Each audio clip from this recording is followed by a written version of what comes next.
kind of want to find out what dramatic piano means.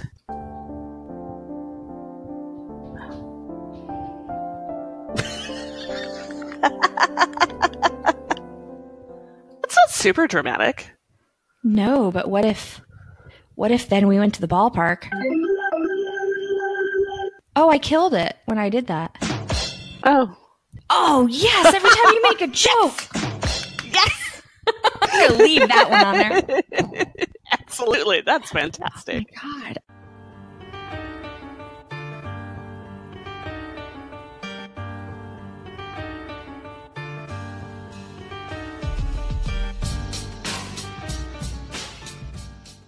Welcome to Crime Crazy, the weekly true crime podcast with Erin Plime and Diana Seacon, where we prove that we know nothing about our legal system, but we're still crazy for a good true crime story. Yay! I forgot to say, hey, did you practice? Okay. Hi, Crime Crazy family. This is Erin, and I have an announcement. If you are not part of our social media, if you were not on Facebook or Twitter or Instagram or Facebook again, then you don't know this, and also you're missing out. But we have some changes. Crime Crazy has some changes. So Jordan is taking a sabbatical of indeterminate length. We are moving away. And everybody is devastated except for the person you're about to meet. But she has decided that for now, she is going to focus on some other things and take a little break from podcasting, but has promised that she will be back to record some episodes as soon as she can find some time and we can figure out the technology. And in the meantime and forevermore, we have a new co-host for Crime Crazy, and it's somebody you're familiar with. So welcome, Diana Seacon. You should cheer or something. Yay! I'm so excited.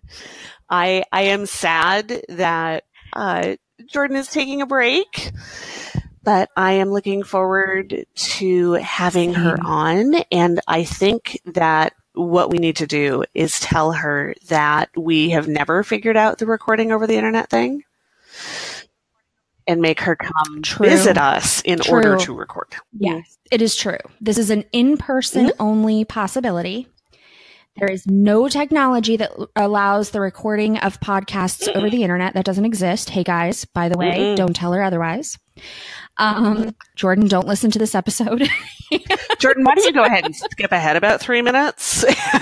First rewind, forget everything that we said, then skip ahead, and then, yeah. No, but 100% she needs to come. And I have already told her that and made her promise that she would come and that she would record. And so that will be super exciting. But in the meantime, I'm also really, really excited to be recording with you. Me too. I am looking forward to it. There are so many good stories to tell. It is definitely true. Also, I gave Diana a little of an introduction to the parts of podcasting that are not sitting with a microphone. So she does not yet know what she is in for.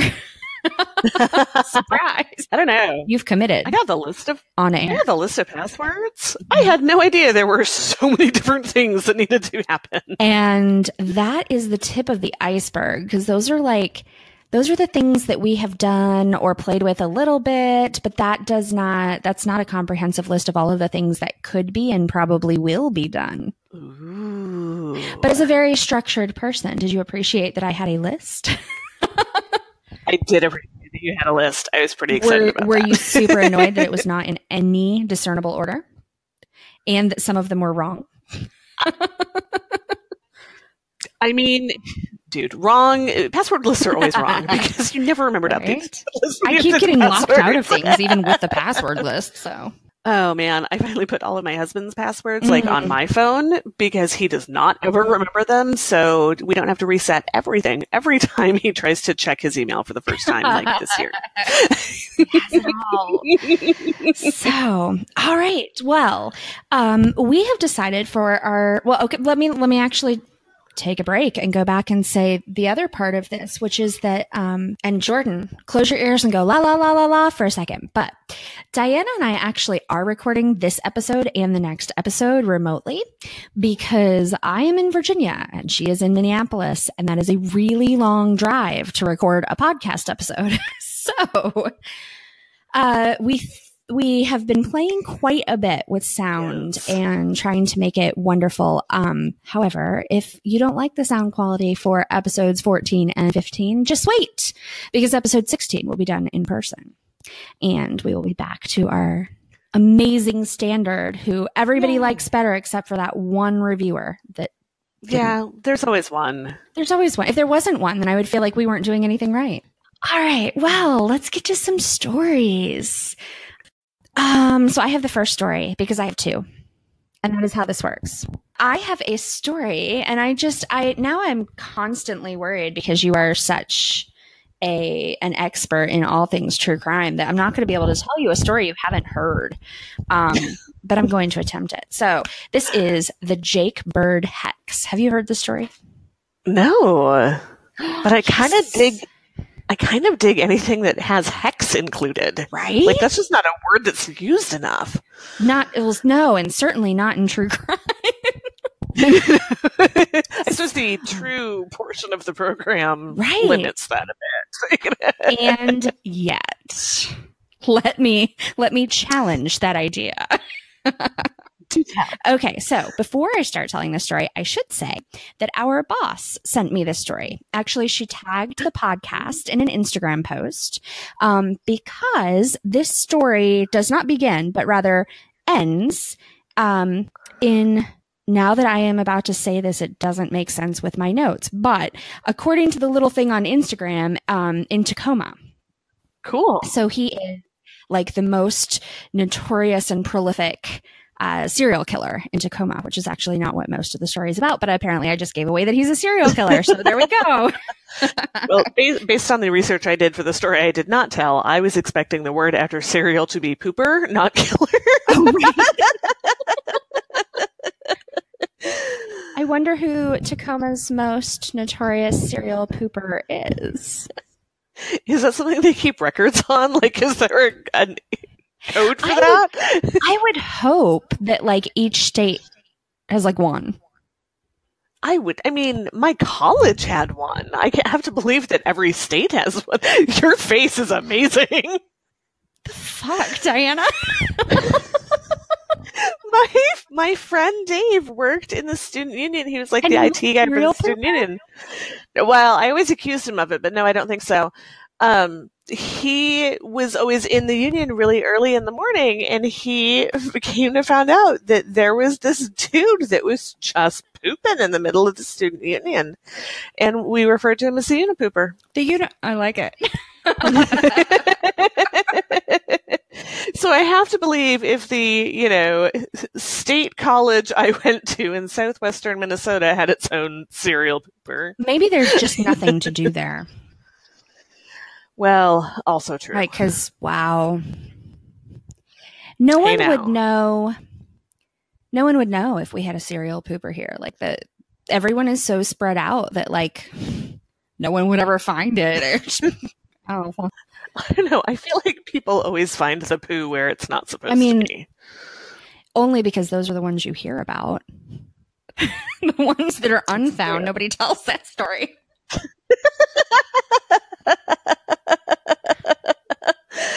That is by definition the untold story.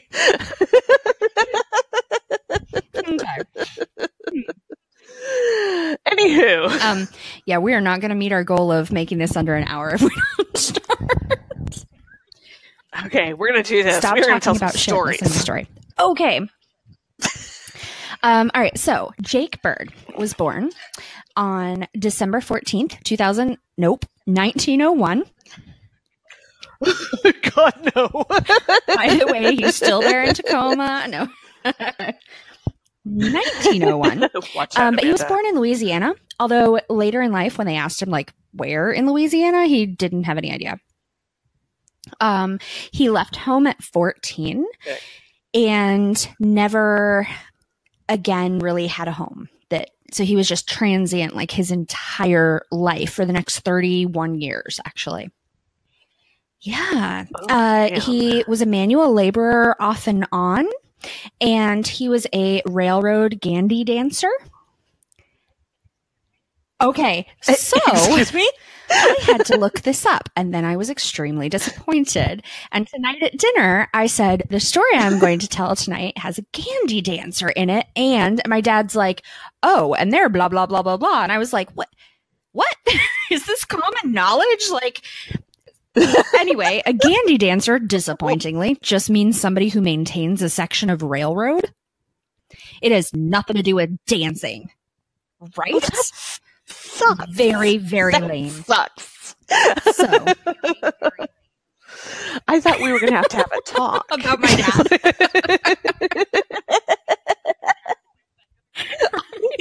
There were a couple ways that could have gone. So, yeah, very lame.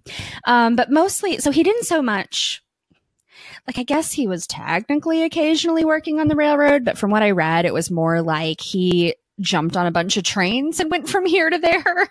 And like, maybe he occasionally worked too, but he just kind of did little odd jobs, to help him survive between like jumping on the train and jumping off elsewhere. And he traveled all over the whole country, like born in Louisiana. And apparently he's Tacoma's most prolific serial killer. So he must have made it there. He definitely traveled through Michigan and Iowa and Utah because he was arrested in all of those places and managed to serve time in all of those places, totaling like 31 years or something like that. So, yeah, which is very interesting considering that, so some of those must have been before he left home at 14 because he stopped all of this traveling when he was like 45-ish or 40, like 45, 46. So the math says, but most of his crimes were like burglary and, just some little petty stuff, like not terribly serious things that he served time for in all those different states. However, he was then finally arrested, in 1947, actually the day before Halloween, for attempted murder. So what happened was he got off a train and he was, I guess, looking for work, and he came across the home of Bertha Clute and Beverly June. And I don't know if he had asked them for a job and they said no, or if he just decided he wasn't interested in working, but he hacked them to death with an axe. With an axe. With an axe. Like, that escalated quickly. Very. Got off the train. I asked somebody if I could be a gandy dancer for a little bit. They were like, go check that house over there. And then I killed everyone inside. Maybe you shouldn't lead with the gandy dancing. Right? I think that was probably his first mistake. So he, when he was killing them, apparently they screamed a lot. Huh. Well, you say that as if that is normal. However, apparently this was not an experience he was used to, because the neighbors heard and the police came. And when the police came, he didn't want to go quietly. And so he like cut one of the officers. Like there was a kerfuffle. Did he cut a bitch? He did. He cut one of the officers. And they eventually subdued him and they took him in. And then, so apparently he was in like the police station and being interrogated and everything else, covered in just blood and brain matter and all sorts of disgusting, awful. And I know we said we were going to tell lighthearted stories today. Sorry. Well, I think that's where the gandy dancing came in. Well, and then there's a hex. Just wait for the hex. That's right. There's a hex too. It's coming. So anyway, he somehow almost managed to talk himself out of trouble and convince them that he was innocent. And then they were like, yes, but wait. Do you remember the episode when we were like, but the quilt? Yeah, this was but the brain matter on your clothes. But also, like, the oral witnesses. Also, like, aren't there, like, ladies that are partially hacked up and somewhere? very dead? Not even partially, like, completely hacked up. Like, and he was hacked. standing there with the hacking instrument and then tried to hack the police officers, and yet he still almost managed to convince them he didn't do it. I would like to know his secrets. So this was not given as an explanation, but this was definitely like the leading line in one of the stories, is that people didn't ever suspect him because he was Black. And at least in that time, all of the violent crimes committed by Black people were like in cities. And I know, it was like the stupidest, like, okay. So because he lived in a different geography, there were no inclinations towards axe murder? Like, I feel like axe murder is a fairly rural crime. Right. I myself live in a first-ring suburb and do not own an axe at all. Oh, crap, I own an axe. I might own more than one. So I could borrow an axe if the occasion arose. If we remember to put them in the pod. It is bad. So yeah, I don't know. Maybe he was charming. Maybe he was just not on anybody's radar because he was so mobile and wasn't ever in one place for very long. Maybe, I mean, he obviously was persuasive. If he managed to convince like people who apprehended him murdering someone and they were like, maybe you didn't do it. Yeah. It sure looked like you were doing it when we walked through the door, but maybe not. I could have sworn you were hacking that old lady right in front of us, but I don't know. I've got this like bleeding gash on my arm, but maybe it was me. I don't know. So apparently he was also injured. So not only all the other evidence, but before they had taken him in for like interrogation, they had to take him to the hospital to be treated. All I can conclude is that he was not dealing with the smartest police officers to ever make an arrest. I feel like that is just overall a general trend with a lot of true crime stuff. Is just there are, I'm sure, lots of fine law enforcement officials. Right. But we do not hear about it when they do their jobs. Right. They are no fun at all. Right. No, I think that's the thing. Like, I think we've told maybe 2 stories where like the police officers did like just an outstanding job and made these amazing arrests. And then everybody else, it's like, yes, well, he killed 14 people. And they were like, probably wasn't you. Right. So anyway, he was convicted of murder and attempted murder and burglary. He actually had convinced them, or they assumed, that it was like a burglary gone wrong and that he had broken into the house to steal stuff and then they were home and then he like attacked them. And he was sentenced. Yes. Sentenced to die on January the 16th, 1948. However, once he realized that he was not going to be able to convince anybody that he didn't do it because they'd already sentenced him to death by hanging, which, by the way, is like one of my worst fears. Anyway, he had another wild card to play, which was, oh yeah, well, I killed those 2 people, but did you know about the other 44? And they did not. I feel like they would have mentioned that during the trial for the right? 2. When they were like, but the brain matter and those other 44 dead people. BT dubs. Yeah. There's 44 more where these came from. Right. Well, not even so much where these came from, because they were in Florida, Illinois, Iowa, Kansas, Kentucky, Michigan, Ohio, Nebraska, Oklahoma, South Dakota, and Wisconsin. And many more. This list that I found did not include Washington.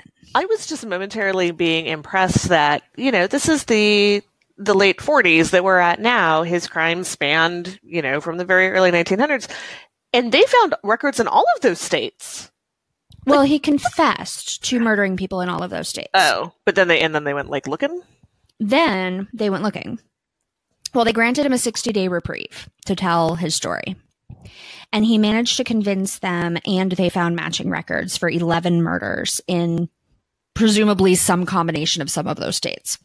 But the other 33, I guess they knew of the cases, but they weren't particularly well investigated, or like he didn't have enough details or whatever. He gave enough information that they considered him a prime suspect, but not so much that that they were like, okay, we can consider this case cleared. Like, he definitely did it. So they did say like 11. Okay, we're good on these. Where is the line at which you have done so many murders that they start to blend together?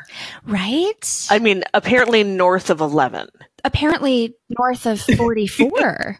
Because well, but if he didn't have all the details for a bunch of them, like, but he knew he forgot a little he knew something, enough that they could then find a matching murder and go, oh, but not this quite is like his work. convict. But not quite enough to be like, oh, well, and it doesn't sound like they ever tried him for the rest of them. They just were like, okay, these 11 are solved. These 33 have a prime suspect and we'll probably never know. And he's already sentenced to death, so why go through a whole other trial? That's just a waste of money. Right. Well, and it's not like there was the internet and they were going to be like calling up all of these families and telling them, it just, that wasn't. So, okay. So that's that. So after the 60 days, they kill him, the end. Except for the hex. So when he was convicted and sentenced to death, he was allowed to give a statement. And he decided he would like to do that. And so he gave a statement for 20 solid minutes. Wow. In which he complained that he had requested to be his own attorney and they had denied that right. He didn't trust his own lawyers. They were against him. And the only reason that he was convicted of any of this was because his lawyers were against him and the courts were against him and everything was unfair and like he was innocent and blah, blah, blah, blah, blah. Because this was before he then was like, okay, well, fine. If you don't believe all that, then I also killed these other 44 people. So you should let me live so that I can tell you about it. He said that because of this just injustice, he was putting a hex on anyone who was in any way involved with his like arrest and his punishment, the whole trial, all of it. And that everybody involved would die before he did, which did not give very much time because he was arrested in October and he was sentenced to die in January. That's a pretty bold statement. Right? I have an end date, but y'all are going to go before I do. Before me. Right. And I don't know how long the trial took. Like, I don't know like where they were in the timeline, but there were only like a possible 2.5 months because end of October, mid-January, like. Right. However, he was not wrong because 6 people allegedly, although then they named the names of those people, so pretty darn convincingly, did die. And 5 of them died before him. And the people that died were the judge in the trial died of a heart attack, like right away. The officer who took his first confession died. The officer who took his second confession died. The court's chief clerk died. And the prison guard who was in charge of him died. And then one of his lawyers died. And it was either the prison guard or the lawyer. One of the 2 of them died on like the first anniversary of his arrest or of his sentencing. But everybody else like died before him. Holy shit. Right? Well, do you suppose the other people, like, in, like, kind of those areas, like, was the stenographer for the judge worried? Or, like... I mean, the clerk, like, surely that person was not actually guilty. And then I'm sure, like, after that one died, I feel like everybody else was like, well, shit. Yeah. Like, I washed the police car they brought him in, and I'm doomed. I once shook the hand of the man that passed by the. Right. Oh, the judge was dead within a month of his conviction. Wow. Just dropped dead of a heart attack. Like, if at that point you don't go, oh, that makes you pause a bit. Right. Craziness.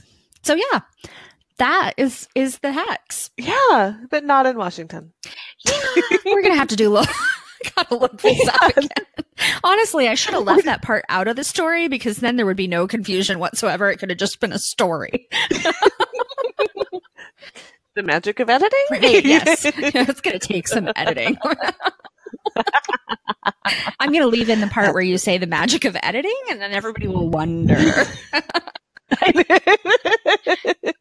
I always still love that in other podcasts where they say, like, you hear somebody say, "Oh God, edit that out." Like, did you? Did I hear it? Right. Is it not? Like, you never know. Was it the thing that you just said, or was it something worse? Right. Yeah. Right. I usually, usually when people tell me to edit that out, I just laugh and go, "No." Yeah. That's what makes it fun. Right. That's why people listen. No. That's right. All right. Your go. All right. Are you ready? I'm ready. So I found a story. Excuse me. So I found a story. It was a long and arduous journey through the internet. I'm sure it was awful. It was dreadful. Yeah. Awful. Although I did find, so I do not know all of the things about true crime because I learned about a new one today. This is not related. Because loyal listener Pam actually sent me a link this morning for another serial killer case. Hi, Pam. I'm going to meet you soon. For one I did not know about and am now a bit disturbed. So it was pretty messed up. Man. All right, so that has to just be a future episode because now I need to know too. But if you tell me now, then we have to stop. That's no fun at all. We might have to do something about that. I forgot where I was going with any of that. Okay. So I am sure that, as my friend, you have heard me refer to as our, let me try that sentence again. You have heard me. Edit that out, okay? Nope. What if I make a really loud, like, noise? Right. So I am sure that you have heard me refer to our leading Orange American. Uh-huh. I did not make that up. I do not remember who did, but I love it and I use it a lot. Tangerine in charge. He is a tangerine. Okay. Yep, that's like whatever that beer was you told me about last time. I have no clue why you just sang that. It was a little awkward. Really? Flaming Lips? No. Yeah, man. Sorry. Okay. And now I'm doubting myself as Flaming Lips, but that is not germane to the conversation. So in my foray through the internet, I found another leading Orange American, because all of the stories that I read about this person indicated that she had been caught orange-handed. Wait, orange-handed. So on April 18th of this year in Monroe, Louisiana, a lady named Frida Gray came home from work. She'd had a long day at work, she said, at about 5. And she found a naked woman in her bathtub, taking a bath, and eating Cheetos. Okay, so when you said orange-handed, I immediately thought Cheetos. Right. And then I was right. I did not expect to be right. I don't feel that Cheetos is often the right answer. Right. So one of the news stories did point out that they were puffs, which in my mind, not Cheetos. Those are garbage cheese covered chip things. Still would make your hands very orange. It would, but I would, I might pass them by for another kind of chip. Would it have been weirder or less weird if she was not in the bath? Well, do you want to hear the next weird part? Yeah, go ahead. So next to her on the toilet was a plate of food, but also covered in Cheetos. Okay, I'm going to make a just wild leap here that drugs were involved. I could not find a single mention of whether or not that might be true in any of the things that I looked at. It has to be true. But it has. Please tell me it's true. I have to believe, and I will tell you the rest of this story, but I have to believe that there is some sort of drug involved because I think we have all been in a place in our lives where you're like, you know what I'd like? A bath and some Cheetos.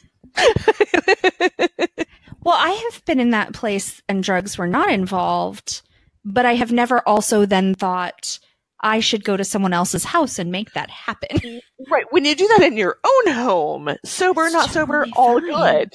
Right. Yes. You do you. Yeah. It's your bathtub. Right. What kind of food on the plate? I need to know this. We do not know. Damn. Yeah, that was not covered, except that it was also covered in Cheetos. I hope it was fruit. I am guessing no. Pizza? Maybe Maybe it was nachos and she didn't have any cheese and she has Cheetos. Oh, but it's like Louisiana, so it could have been like... Ugh, river spiders. Yeah, so I don't eat seafood. No, I was thinking like ribs, but that's not really New Orleans. No, river spiders is New Orleans. I don't think they eat those. Yeah, not the crabs, but the other one, the long ones, the like... Oh, we got to top. We can't talk about seafood. Like, no. Seafood free zone. Agreed. Okay. Long distance sci-fi. Oh, I missed it. Just like in real life sometimes. Right? Always. Woohoo. All right. So this naked bathing woman with Cheetos, it's named Evelyn Washington. She is 29. I have seen her mugshot. It was not, I would not have guessed. Oh, I would not have guessed that. No. Okay, well, in that case, unless you thought she was 12, then I'm going to go with yes, drugs. Definitely. Maybe. So, Evelyn Washington, who was the naked woman in the bathtub, is 29. She told police when they showed up that a man that she did not know told her to break into Frida Gray's house, although it is unclear whether the man she did not know also instructed her to take a bath, or if that was just a bonus. Is it clear whether or not the man she did not know existed outside of her own head? Not clear at all. Okay. So apparently, the Gray house, Frida Gray is the lady whose house was entered, was not the first house in the neighborhood that Evelyn Washington tried to get into that day. One of the neighbors reported that Washington had opened the door to her house and just came on in. And then when that lady asked, and I quote, "What's up with you?" Washington replied that she was looking for somebody named Grady and just left. Wow. Okay, I don't even think that is what I would ask. I suppose if you're startled, if you're like sitting in your living room and somebody comes through the front door, I might be like, "What's up with you?" Okay. Well, mine would probably vary between this like automatic polite response, like, "Can I help you?" to like, "What the fuck?" No, that's what I was thinking. I am picturing myself in my favorite chair downstairs and somebody like walking, because you can't see the front door from anywhere in my house. But like, if somebody came in the front door and then came into the front hallway, I'm pretty sure my first search would be like, "Who the fuck are you?" Right. What are you doing? Get out. Right. Like, oh my God. And then I'm like scrambling for my cell phone right before. Right. Yeah. Not your house. Not your house. Right. Are you lost? Right. Wow. All right. So we also don't know who Grady is. Like, that's just left out there too. Yep. So after she wandered on into the other neighbor's house, it's believed that she entered the Gray house by climbing on a tall ice chest, which I think means cooler. Mm-hmm. I mean, that's what I would imagine. Okay.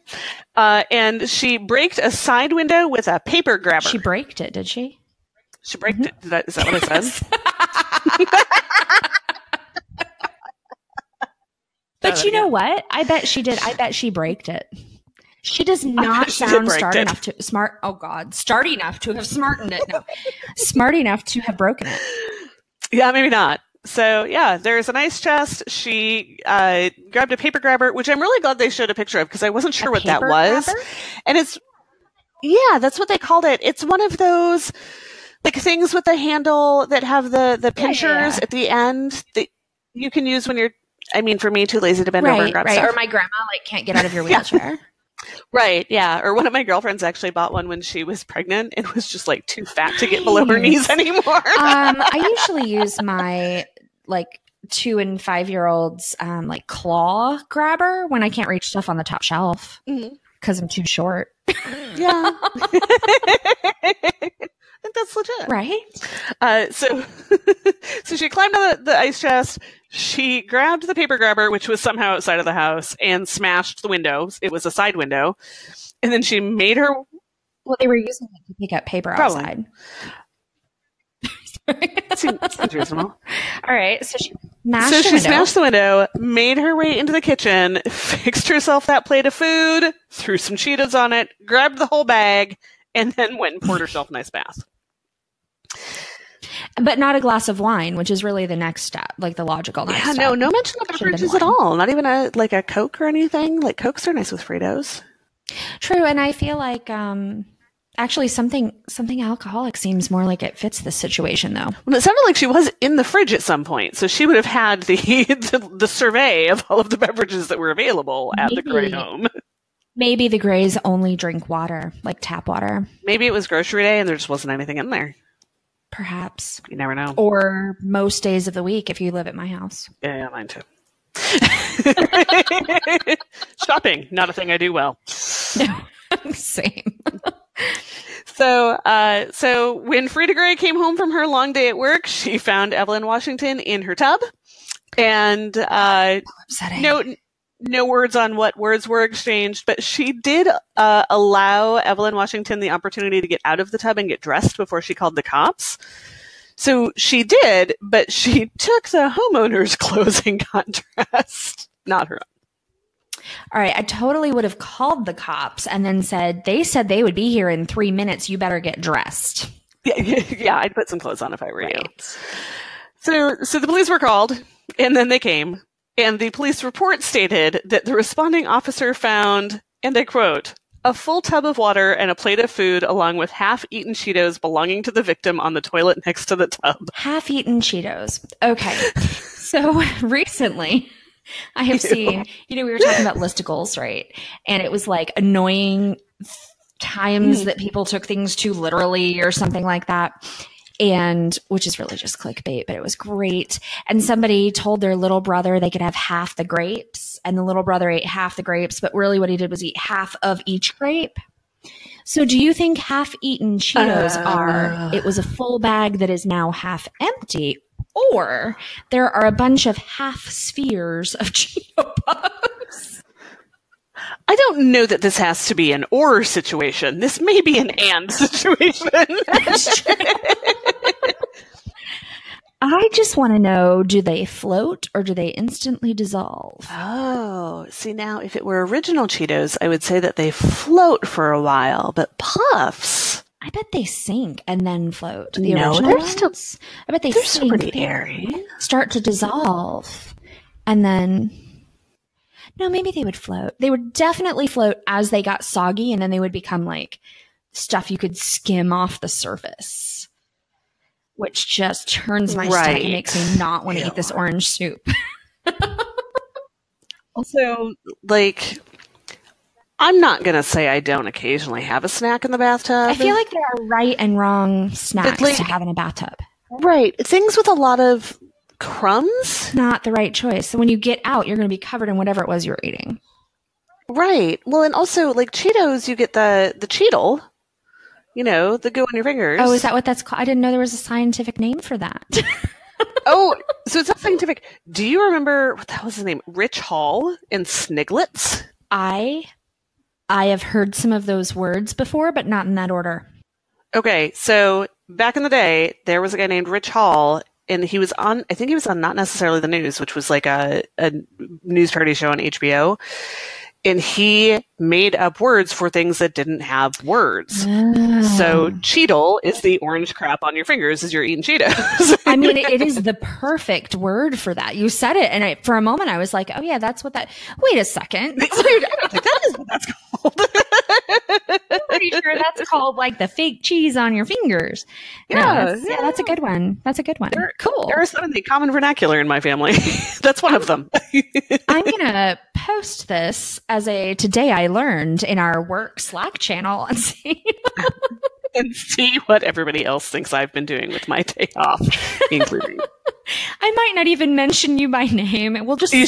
We'll just see if they're like, have you been talking to Diana? What were she and Jeff up to? What was it? Was it his birthday? Come on. They were having Cheetos in the bath? What? We do have that ridiculous stuff. Well, so my thought about not eating in the bathtub is I do not do that because with the exception of when we were in Vegas for that training session, I have not taken a bath in over a decade because the deepest bathtub that I have is only about 8 inches deep. And in my master bathroom, it's just a shower. So I've not had occasion to take a bath. Like, I guess I've been in a hot tub a time or two, but that's not a bath. I've got my clothes on. No, it's not a bath. There are entirely different rules about a hot tub. No shampoo is like number one. I don't know that it ever occurred to me to violate that one. I don't feel like I'm going to wash my hair in there. Really ineffective. All right. So, hold on. There's more. There's more. There's more. I'm so excited. So one of the things that I found disturbing, so I found this article and I was trying to get more information, and it seemed like there were a few different versions floating around. So I put it all together to make sure I kind of got the best story. But I also found that these folks had been interviewed for one or two of I think two different local news channels. So I watched the interviews. Frida Gray was identified. They listed what street she lives on in what town. They used her real name as far as we know, but then they did like the shadow thing so you couldn't tell what she looked like. Because we couldn't just drive by her house and see what she looks like. Right. Which I thought was funny. And then they show her husband, none of that. Like full name, full face, out in the sun, the whole deal. She must have been like, yeah, I'll do a voice interview, but I'm not doing a video interview. And that was, they had to honor it. Right. And he was cool with it. But all they show him saying is, and again I quote, "She got real lucky. Imagine if I was here. It would have been really bad." Just spilled soup. Oh no. Wow. So the only time they flash onto this husband, who is mentioned nowhere, anywhere else except for this line, he's like making terroristic threats on television? Yeah, I guess so. Like, he's on television being like, bitches lucky I wasn't home because I'd have fucked her up. Right. Like, I mean, maybe he meant I would have been more scarred than my wife was. But it sounds like he means, yeah, my wife allowed her to put on clothes. I would have shoved her head under and held it there till she... Right, yeah. I would have messed her up. So, Evelyn Washington was arrested. She was taken to Washita Correctional Center, charged with burglary and property damage. There have been no updates to the story. I don't know if she's been released on bail. As of 2 days later, she had not yet been, but I don't know what the arraignment process is there. Haven't been able to find out yet if there's a hearing. The Grays are considering moving. Well, the local news posted their name, their address, and their image on the internet. And how to get into their house. And the fact that they leave stuff in their yard that allows you to do so. I mean, I am considering moving, and I'm not related to that. Oh, wait, I am moving. Right. Yeah. So this is not the only instance recently of people breaking into another person's house and having a bath. Several of the news articles linked to this other article that, again, I don't know what the original source was because it was copied and pasted so many times. And there were really only 2 additional instances that were cited, which makes me think this is maybe not the rash of crimes. But I think the real reason they wanted this article is for this next bit. So less than 2 weeks before the whole Gray Washington situation went down, in England, a 36-year-old gentleman broke into another man's house, made himself a cup of OXO, which, as far as I can tell, is like a bouillon cube. So, like, made himself a little bit of a bouillon drink. Broth, right? Sort of broth. Like sad broth. Like a broth, yeah. So he made himself a cup of OXO, as well as a heap of pickles, junk food, and a Coke, and decided to draw himself a nice bath. So the homeowner, when he came home, apparently thought that this naked burglar was a ghost, and was quoted in the news story as saying, "He ate me crisps, had 5 rounds of corned beef and sauce, ate a jar of pickles, had 2 ice creams, and a can of Coke. Nobody can believe what's happened because it's something what doesn't happen." No, it is something what doesn't happen. It is something what doesn't happen. A heap of pickles. He ate me crisps and had 5 rounds of corned beef and sauce.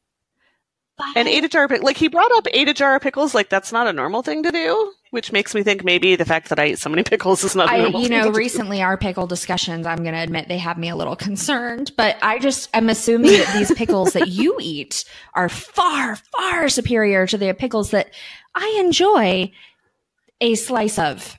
Oh, yeah. No, these are Aunt Wendy's homemade pickles. They are the best pickles I have ever Well, maybe had. that's what these were too, and he had to eat the whole jar. Maybe. I could definitely take down a jar of Aunt one Wendy's pickles, sitting? except then I would be... Well, the jars are not big, and the cucumbers are whole. Are they baby cucumbers? They're kind of medium sized. They're not like the tiny baby dills. They're kind of medium sized, like maybe max of about 6 inches. So there's not a ton in a quart jar. That's still a lot of pickle, though. I mean, I realize that a pickle is primarily water or what has been replaced or what has replaced the water. But like man, pickles are great. No, they're great. I absolutely agree. Just never really eaten a whole pickle, full stop. And even if I had, I'm not sure I would have picked up another one.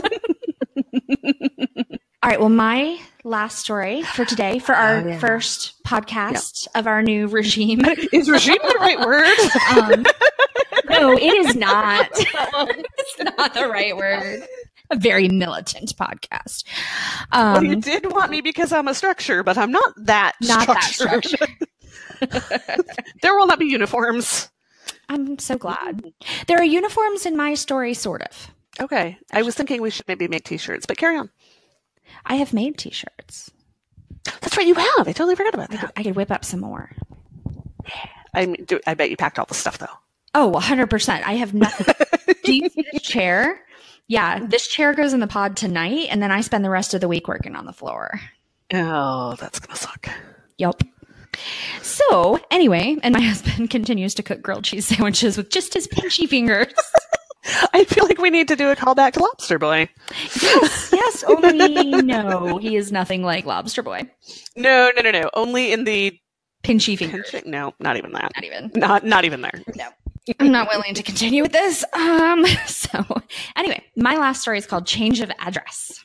Ooh. It has a title. Apropos. Oh, yes, it is, right? Except I hope that this does not happen to me, although it'd be much less interesting if it did. In Chicago of this past year, so like October of last year, something very interesting happened, and I'm going to give you an exact address. Okay. Apartment 12. Nope. Apartment L2, actually. At 6750 North Ashland Avenue in Chicago. Dushan Spruce, D-U-S-H-A-U-N, Dushan, filled out a change of address form. And he went to USPS in person to fill out this change of address form, because you can actually do them online and you can do them months in advance. And I have found out all this great stuff. But you have to pay $1 to do it online. You do have to pay.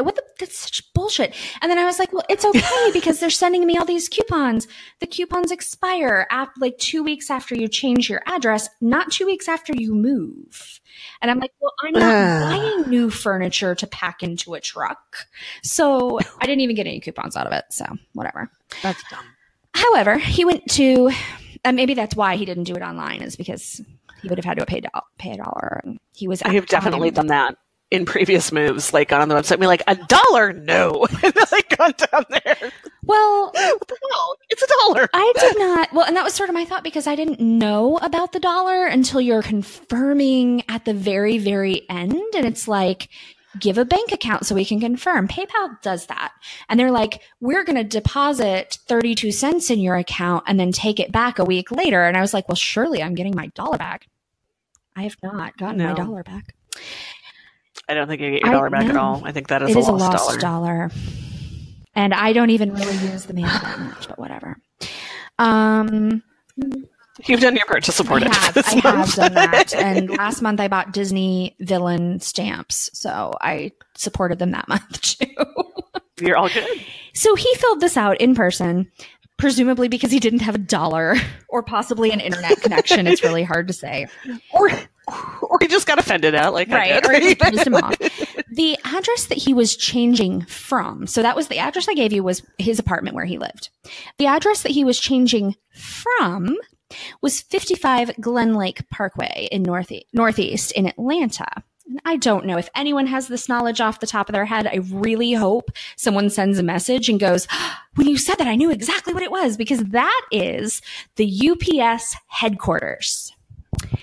So what Dushan did is he claimed that the UPS headquarters had moved from their presumably large building in Atlanta to his tiny Chicago brownstone apartment. And when he filled this form out, he didn't even do a good job. Like, there are a couple spots where there's one spot where you initial and then some other information that you fill in. So the spot where you initial, you could see on the form, they submitted it for evidence. This is all like come to light now. And he had written his initials, DS. Then he was like, oh shit. And he scratched them out and wrote UPS. And then elsewhere on the form, he had like made a mistake of some sort and then scratched it out and fixed it. And in order to make sure they knew that he was the one who had fixed it, he initialed that UPS as well. So, the process is, and I can attest that this is the process they follow because they have followed it here, is that they will send validation letters to both locations, like new and old address, to say, hey, did you want to update this? Or like, did somebody get in there and do it for you? Blah, blah, blah. And I guess it went unnoticed at UPS headquarters. It seems reasonable, honestly. It is a letter. It looks like junk mail. Oh, absolutely, 100%. Yeah. But here's where it gets confusing. January 16th, 3 months later, UPS was like, hey, we don't seem to be getting our mail for 3 months. And their security department called USPS to say, we are no longer getting our mail. Meanwhile, between these two dates, Dushan had been getting all of the mail as he intended. He had been getting so much mail, thousands and thousands of pieces of mail, that they weren't able to put it in a mailbox or like put it through the slot or whatever the arrangement was. And so the postal worker who delivered to his address and sometimes delivered to him in person, was taking those giant baskets that they use to sort mail that are like the giant white sort of cardboard, whatever, and leaving them on his doorstep full of all of the mail because it couldn't get into any other container. Every single day he was doing this, like 6 days a week. Oh my God. Yes. I mean, with some breaks because he did it over the holidays, but whatever. Well, I mean, you got to take a break. Right. Yeah. Dushan received corporate credit cards, at least 5 that were activated corporate credit cards that were intended to go to employees. At first, UPS actually reported there were something like 160 of these cards they thought had been shipped, but I don't know if that was like an accident on their part or they were like, I'll say that a lot of times, like I'm out thousands of dollars. And then when I look at it, it's like $1,400 or something. Right. He received over $60,000 in checks that were either like made out to an employee and were shipped from wherever to headquarters to be dispersed, or they were like made out to UPS itself because they were a payment for something. He received personal and business letters to the CEO. He received packages and he received a ton of like billable invoices for different services that UPS had ordered. And like all these companies are wondering why UPS is not paying their bills. He claims that he is not at fault. And that. Wait. Is this like the guy that's standing over the axe murdered ladies? He's like, didn't do it. It wasn't me. I wouldn't do anything like that. So his claim of innocence is more like, I thought it would be funny to see if this worked, and it worked. It's not my fault. Y'all delivered all that mail to my house. You should have known better. So, I mean, he does have a slightly legitimate point that somebody at some point should have figured out that his, brownstone in Chicago was not the UPS World Headquarters. Very, very much so. Now, he did also, so the other step he took to make this more legitimate is, I guess, maybe after he filled out the initial change of address, he was like, wait a second. But now I'm getting mail here and they're getting mail here. They're going to realize this is not UPS headquarters. So he changed his address to some fictitious something or other so that he wouldn't also be receiving mail there. So it was like, well, Dushan moved out and UPS moved in. So this is all. So No.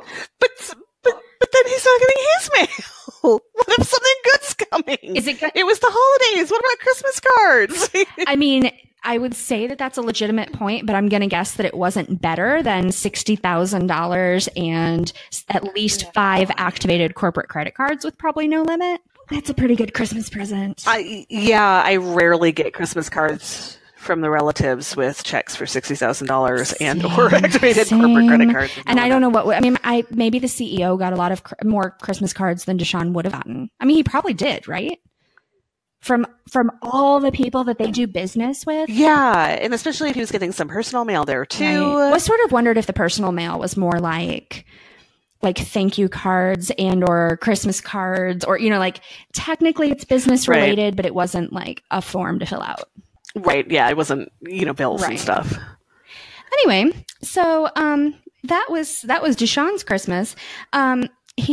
His priors before this, that was the other thing that he brought up to like claim that this was all just a joke gone wrong, because he had some minor drug possession charges and apparently an attempted bank fraud that maybe he had sort of explained away as a mistake. It didn't seem like he had served any time on it, or at least it had been pretty minimal. And so he was like, hey, you know, yeah, I've had some legal issues, but they're nothing like this, because what he now faces are federal charges and many, many, many, many counts and huge fines, much more than the $60,000 that he will have to return, and a whole bunch of prison time. Well, yeah, like any mail, anything, like you put flyers in somebody's mailbox, they'll nail you. Yeah, no, but I just don't, and we talked about this at dinner the other night with my family when I was telling them the story. I was like, wait a second, help me think through this.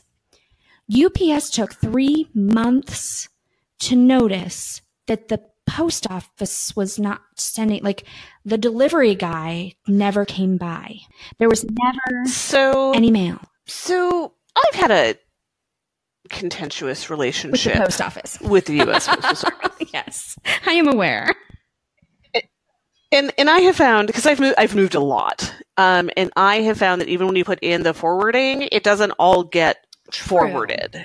And I'd be willing to bet too, and I don't know, but I'd be willing to bet that UPS is a corporate campus, and maybe there are several mailing addresses. Well, right, but they're headquarters. And maybe it's all just coming in one glump. You know, it's all going in the same place, it's all going in the same mailroom, presumably. So maybe nobody's looking at the individual envelopes and seeing that, oh, we're not getting any mail for building 3 or for the main address, or, you know, like. Oh.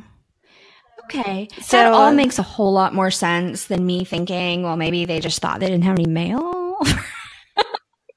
Well, right, because it's like, you know, when you're at your house, you go a day or two without mail, you're like, well, I guess. Right. I'm really bummed. And actually, I just go, they've given all my mail to somebody else, because that happens frequently on my street. Well, I've told you that people who don't live here use this as their mailing address, my house. People who used to live there and no longer live there, or just random people who don't want to get junk mail are like, Diana won't mind. Right, yeah. No, it is the daughter of the woman I bought the house from. Oh, nice. Who, as far as I know, never lived here. Right. That's her junk mail address. Oh, it's not only her junk mail address. She registered to vote here, and she registered her car to my address. Oh, I feel like those are things that perhaps some legal personalities might be interested in knowing. I've mentioned it. So, Diana, I think we need to wrap up this episode. I think so. We kept within our time frame. You are such the optimist who has forgotten we already had a half an hour recording. Well, I think there was some fluff in there. Okay, yeah, I think you are right. I think ultimately we did. Once I edit, I think that we will have kept within our time frame. So go us! Yay, us! Yay! It only took 3 days to get this episode recorded. Oh man.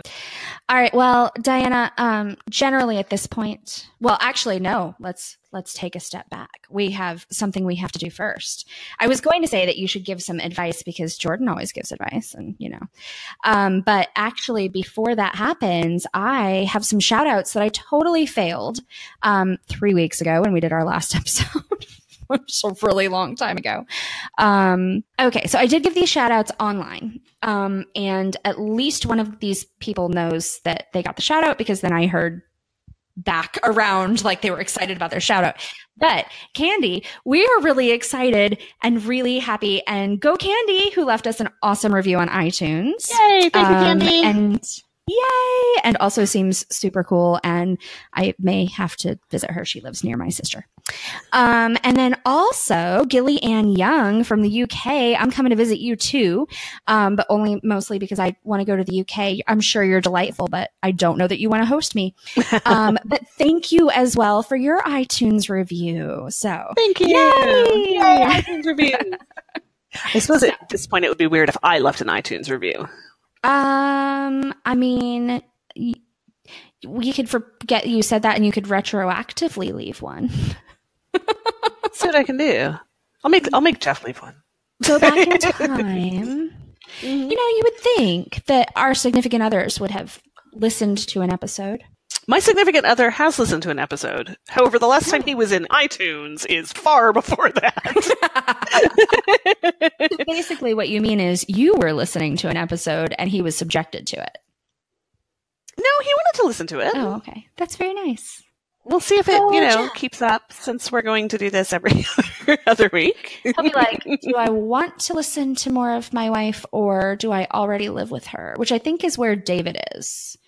Like, Or he might be thinking maybe if she's doing crime crazy, she will stop talking about like the real nasty serial killers. Jeff, I have some bad news for you, bud. It actually picks up.